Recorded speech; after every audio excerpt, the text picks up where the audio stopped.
अपूर्वा के बारे में पहले ही पता था। वह एक अजीब ही लड़की थी। उसके मार्क्स स्कूल में सबसे कम आते थे और लड़ाई झगड़ों की तो गिनती ही नहीं थी। और जितने साल का गैप उसने अपनी पढ़ाई में लिया था वह भी किसी काम का नहीं था।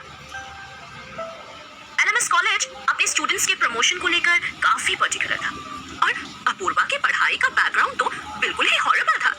यहाँ तक कि डायरेक्टर चिराग ने भी अपूर्वा को एक्सेप्ट करने से मना कर दिया था। वह जानता था कि अपूर्वा काफी अलग मिजाज की है और अपूर्वा उसके लिए काफी परेशानियां खड़ी कर सकती है। इसी वजह से उसने अपूर्वा को एक्सेप्ट नहीं किया था।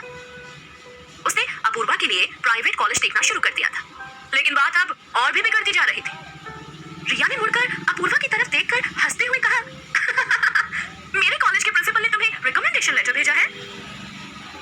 एलएमएस कॉलेज आज से नहीं बल्कि कई सालों से ही काफी फेमस था। कोई भी जो वहां का प्रिंसिपल बना होगा उसने कड़ी मेहनत की होगी और उसका बैकग्राउंड भी काफी अच्छा ही रहा होगा, क्योंकि एलएमएस कॉलेज दिल्ली के टॉप 5 कॉलेज में से एक था और उसकी रेपुटेशन बहुत मैटर करती थी। सागर ने सिर्फ डायरेक्टर चिराग से ही उम्मीद की थी जो अपूर्वा का एडमिशन एलएमएस कॉलेज में करवा सकते थे। अपूर्वा का कोई भी अच्छा पास नहीं था और उस जैसी लड़की जिसकी ना तो कोई इंटरनेट पर प्रोफाइल थी और ना ही लाइफ में कोई अचीवमेंट थी, उसका कांटेक्ट एलएमएस कॉलेज के प्रिंसिपल से कैसे हो सकता है? हाँ, अपूर्वा ने रिस्पॉन्सिबली सिर उठाकर जवाब दिया और पीछे झुककर अपने बैग में से सफेद कलर का एनवलप निकालने लगी। बहुत हुआ, अहाना ने गुस्से में टेबल पर हाथ पटकते हुए कहा, तुमसे झूठ बोलने के लिए किसने बोला है? शर्म नहीं आती तुम्हें झूठ बोलने में? अहाना खुद में बहुत शर्मिंदगी महसूस कर रही थी कि उसने अपूर्वा के मैटर में सागर से मदद क्यों मांगी। उसे उम्मीद नहीं थी कि अपूर्वा इतनी आगे बढ़ जाएगी। अपूर्वा आज भी उतनी ही खराब थी, उसमें कोई बदलाव नहीं आया था। माँ, अपनी तबीयत पर ध्यान दो। रिया अपनी माँ के पास जाकर उनके बैग पर हाथ रखते हुए बोली और हिचकिचाते हुए बोली, हो सकता है कि हमारे स्कूल के प्रिंसिपल ने सच में अपूर्वा को रिकमेंडेशन लेटर भेजा हो। अहाना गुस्से में बोली, अपूर्वा पहले ही इतने गलत काम कर चुकी है तो तुम उसके बारे में ना ही बोलो तो अच्छा होगा। अहाना को ये बात बिल्कुल भी याद नहीं थी कि नीरज ने अपूर्वा को वापस ले जाने की बात कही थी। करण वापस आया और वहां का वातावरण देख मुस्कुराकर बोला, क्या हो रहा है? रिया करण के पास गई और उसे डिटेल में सारी बात बताई। यह काफी बेतुका मामला था। अपूर्वा नाश्ता खत्म करके हाथ में लेटर पकड़े अपना बैग उठाते हुए खड़े होकर बोली, मैं कॉलेज जा रही हूँ। अपूर्वा सफेद कलर की ढीली सी टी-शर्ट पहने हुए थी। वह वहां से बिना किसी हड़बड़ाहट के घर से बाहर चली गई। उसे इस बात की सही से खबर भी नहीं थी कि अभी घर में क्या हुआ और वह अहाना को ऐसे ही हाल में छोड़कर चली गई। अपूर्वा कहाँ जा रही है? रिया बोली, दरअसल वह अपनी गलती सुधारने जा रही है और यह कोई बड़ी बात नहीं है। करण अचानक से बोला, अपूर्वा झूठ नहीं बोल रही है। सागर, रिया और वहां मौजूद किसी को भी करण की ये बात समझ नहीं आई। करण एनवलप पर सील देखते हुए बोला, यह हमारे कॉलेज के प्रिंसिपल की ही पर्सनल सील है और यह मैंने पहले तब देखी थी जब मैं यूनियन का स्टूडेंट था। वहां मौजूद हर इंसान चुप हो गया। सागर ने कुछ कहा नहीं पर उसे भी बहुत हैरानी हो रही थी। अहाना को तो करण की बातों पर यकीन ही नहीं हो रहा था। अहाना के शांत होने के पहले सागर ने पूछा, अपूर्वा एलएमएस कॉलेज के प्रिंसिपल को जानती है? रिया ने दरवाजे से स्कूल के लिए निकलने से पहले एक लंबी सांस ली। उसके चेहरे पर उस वक्त बस हैरानी के भाव थे। एलएमएस कॉलेज प्रिंसिपल के ऑफिस में एक बड़ी उम्र का आदमी चश्मा पहने हुए अपनी डेस्क पर बैठा था। उसके कपड़े काफी साफ सुथरे थे। चश्मे के पीछे उसकी गहरी आंखें दिख रही थी। एक औरत और उससे थोड़ा बड़ा आदमी ऑफिस में एंटर हुआ। वह औरत उन्हें ग्रीट करते हुए बोले, डॉक्टर विनय सर। उसकी आईब्रोज काफी मेसी और आंखें बिल्कुल डल थी। उसकी स्लीव्स नीचे की तरफ खिसक रही थी और वह सुंदर तो बिल्कुल भी नहीं थी। यह 3rd ईयर की टीचर वंदना थी जो एलएमएस कॉलेज की इकलौती फीमेल टीचर थी। डॉक्टर विनय ने अपना पेन टेबल पर रखकर सामने बैठी हुई लड़की की तरफ देखा जिसके पैर बुरी तरह से मुड़े हुए थे। डॉक्टर वंदना, ये स्टूडेंट जो यहाँ पर है, मैं चाहता हूँ कि ये आपकी क्लास ज्वाइन करे। डॉक्टर विनय ने बहुत ही आराम से कहा। यह बहुत ही कम देखने को मिलता था कि कोई बच्चा 3rd ईयर में कॉलेज ज्वाइन करे। वंदना को अपूर्वा के इन्फॉर्मेशन के 2 सेट मिले हुए थे। पुराने रिजल्ट देखते वक्त उनकी आंखें चौड़ी हो गई। अपूर्वा यहाँ पर फुल टाइम स्टूडेंट रहेगी और क्या इसके मार्क्स कॉलेज में एंटर करने लायक हैं? वंदना इसके सख्त खिलाफ थी।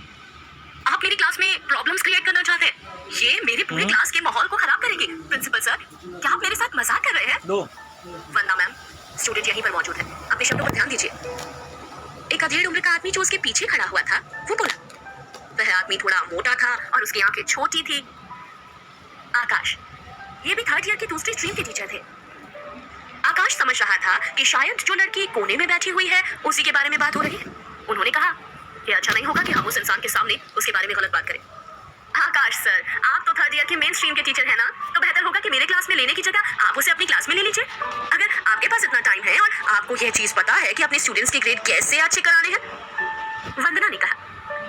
वंदना खास स्ट्रीम की क्लास लेती थी और उनकी क्लास में कॉलेज के टॉप 100 स्टूडेंट्स थे। वंदना चाहती थी कि उसे टॉप 10 मोस्ट आउटस्टैंडिंग टीचर का अवार्ड मिले, जिसके लिए शहर में सिर्फ एक ही स्लॉट बाकी था। अगर वह अपूर्वा को अपनी क्लास में लेती है तो उसकी क्लास की वैल्यू काफी गिर जाएगी और उसके अवार्ड जीतने के चांसेस भी कम हो जाएंगे। अगर ये मेरी स्टूडेंट होगी तो डेफिनेटली मैं इसके लिए रिस्पॉन्सिबल होऊंगा। आकाश को वंदना की ये बात बिल्कुल भी पसंद नहीं थी कि वह स्टूडेंट्स के साथ उनके ग्रेड्स और टैलेंट देखकर बिहेव करे। डॉक्टर विनय अपनी सीट पर चुपचाप बैठे हुए थे। उन्होंने साइड में बैठी हुई अपूर्वा को ध्यान से देखकर आवाज दी। आवाज सुनकर अपूर्वा ने बिना किसी एक्सप्रेशंस के साथ ऊपर देखा। उस वक्त वह ही टेंशन फ्री लग रही थी, उसके चेहरे पर किसी तरह की चिंता नहीं थी। डॉक्टर विनय ने उससे अपनी नजर हटाई और अपना चश्मा उतारकर टेबल पर रखा और अपूर्वा के डॉक्यूमेंट आकाश को सौंपने के लिए वंदना को इशारा किया। आकाश सर, क्या आप इस स्टूडेंट को अपनी क्लास में लेने के लिए तैयार हैं? आकाश अपूर्वा की हिस्ट्री के बारे में सोचकर थोड़ा परेशान था, पर वह इस खोई हुई लड़की की जिंदगी संवारना चाहता था। आकाश के हाँ कहते ही वंदना ने चैन की सांस ली। उसे सुकून मिल गया कि अब उसे अपूर्वा को हैंडल नहीं करना पड़ेगा। तो वहीं आकाश अपने मन में सोच रहा था कि ये कितनी ही प्यारी और आज्ञाकारी बच्ची है। वंदना अपने हील की टुक टुक आवाज करते हुए उन दोनों के सामने से चली गई। उसने अपूर्वा की तरफ देखा भी नहीं, लेकिन आकाश की तरफ देखते हुए बोली, आकाश, ये कोई हैरानी की बात नहीं कि तुम अपने पिछले 20 सालों के करियर में कुछ खास हासिल क्यों नहीं कर पाए? आकाश अपूर्वा की तरफ देखकर मुस्कुराते हुए बोला, उम्मीद मत हारो, अभी भी 1 साल बचा है और इसमें सब कुछ मुमकिन है। आकाश की बात सुनकर अपूर्वा ने अपना सर हिलाया। हाँ।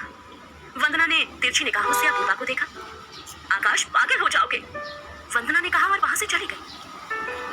वंदना मैम हमेशा ऐसे ही रहती हैं, वह हमारी क्लास में इंग्लिश पढ़ाती हैं। आकाश ने अपनी आंखें चढ़ाकर अपूर्वा से उस टाइम कहा जब वह उसे यूनिफॉर्म और बुक्स देने के लिए ले जा रहा था। अपूर्वा ने आकाश से स्कूल के डॉक्टर ऑफिस के बारे में पूछा और दोनों चलते चलते बातें करते हुए वहां से निकल गए। आकाश इस बात से थोड़ा परेशान था कि अपूर्वा के मार्क्स इतने कम हैं और उसे इस बात का आइडिया भी नहीं था कि वह कैसे अपूर्वा की मदद करेगा। आकाश सर, प्लीज रुकिए। पीछे से प्रिंसिपल की आवाज सुनाई दी।